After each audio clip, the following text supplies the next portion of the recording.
It did it. Good morning, guys. Hey, it's Ted Bogard. Welcome back to the Ted Show. We're kicking it off a little earlier this morning on this happy hump day. We've got Melissa Winston with us. We are going to talk about her journey, her podcast, What a Day Kids, all the great work that she is doing in the community. And of course, I have to give a shout out to the one and only Boris for making the introduction. Melissa, welcome to the show. How you doing this morning? I'm doing well. How are you? I am doing really, really, really well for a Wednesday. I feel like it's still a Tuesday. Don't have my days right yet, but this long weekend. closer to the weekend. All right. So the audience loves to know origin story. They want to know about you, and then we can, get into what you're doing now. But tell them a little history of Melissa Winston. Well, I was born and raised in Central Florida, so I went to school right here in Milwee and Lyman, and then I moved away for college. But when I came back, I needed a job, and as you do. And so I ended up interviewing and getting hired at a private school, and became a teacher for the first time.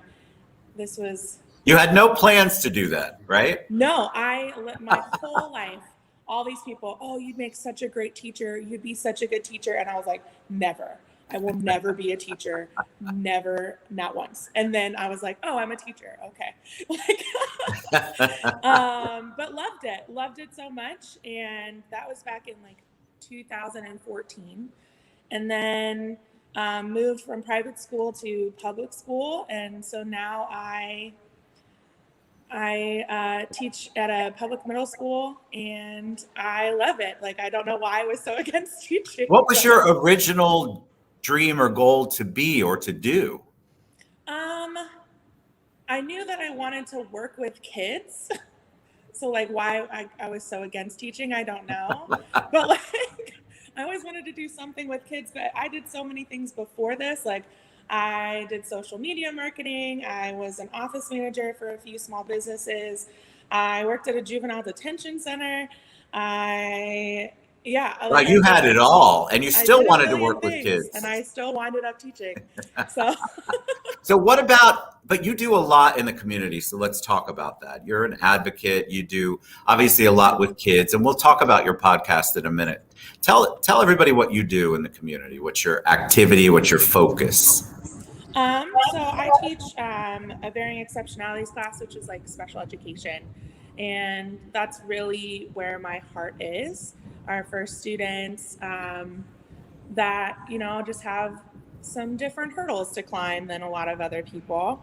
And helping them figure out how to be, but also helping the world figure out how to interact with them, instead of just teaching my students how to interact with the world. So that's really my biggest goal, is teaching the world how to interact with my students. So what would you educate, or how would you educate a parent who, because kids can be cruel, they're cruel to each other, on ways that they can teach their children how to interact in a positive way? I think a lot of stuff comes from fear.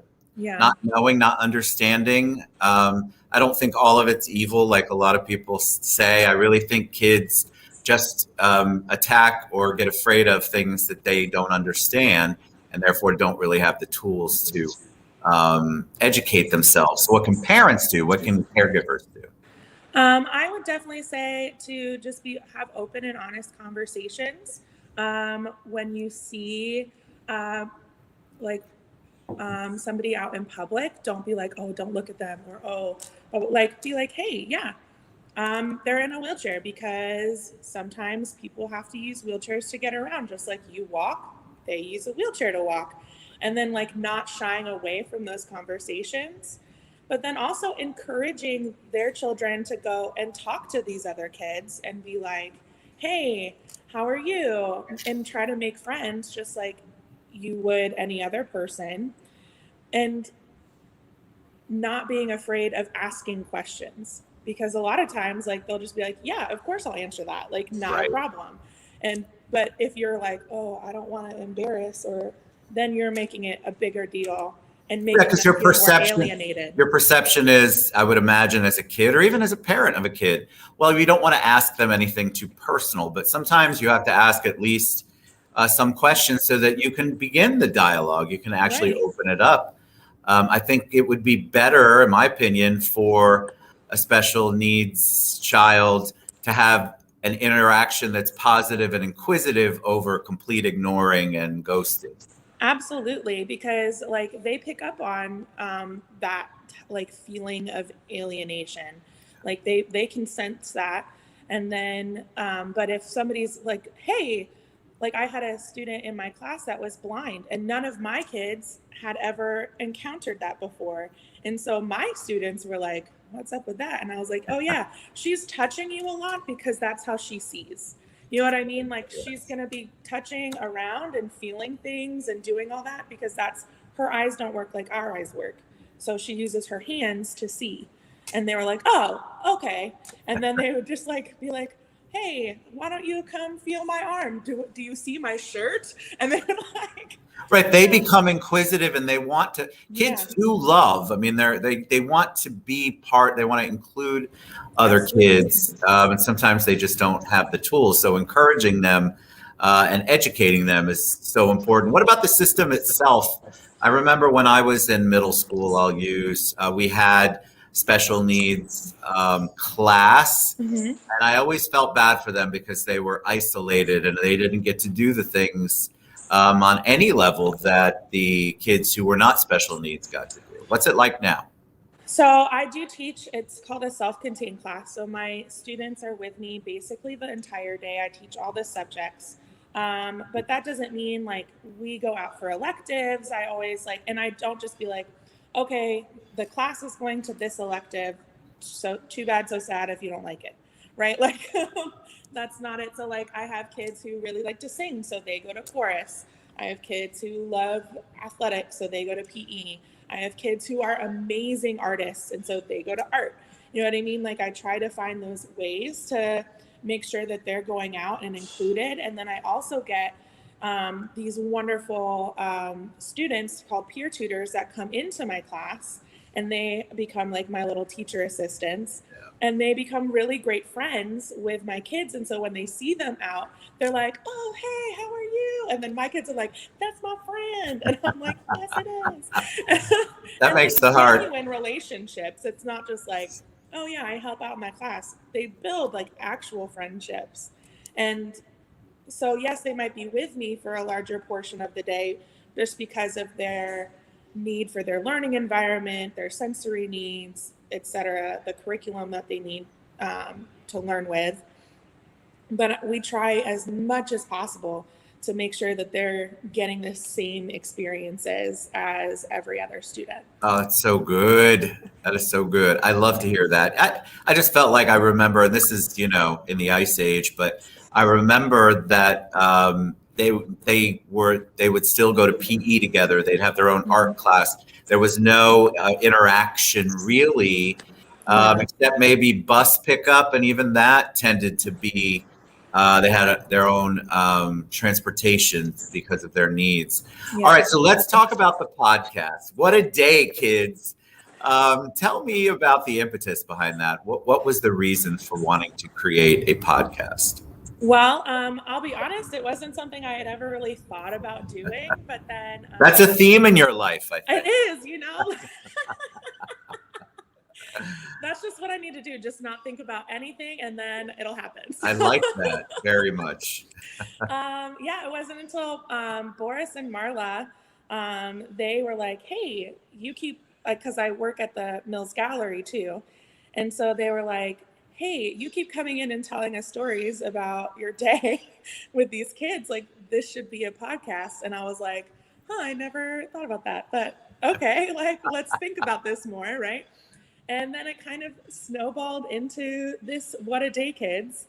And I called it What a Day Kids. I have one of my students at the end of every single day. She always takes this big sigh and she's like, "What a day, kids." And it's just so funny. I I was like, love that's it. exactly what this needs to be.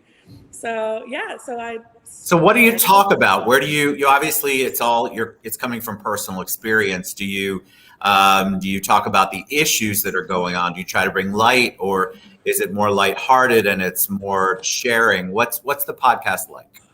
I think it's a little bit of both. So I try to, we have like 3 sections. The first one is like me talking a little bit, explaining like who I'm talking to, but also like little bits of what's been going on in my classroom and my life.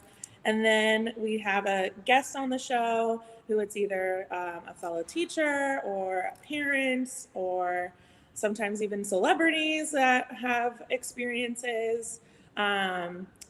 And then my favorite part is at the end when I get to talk to one of my students and interview them.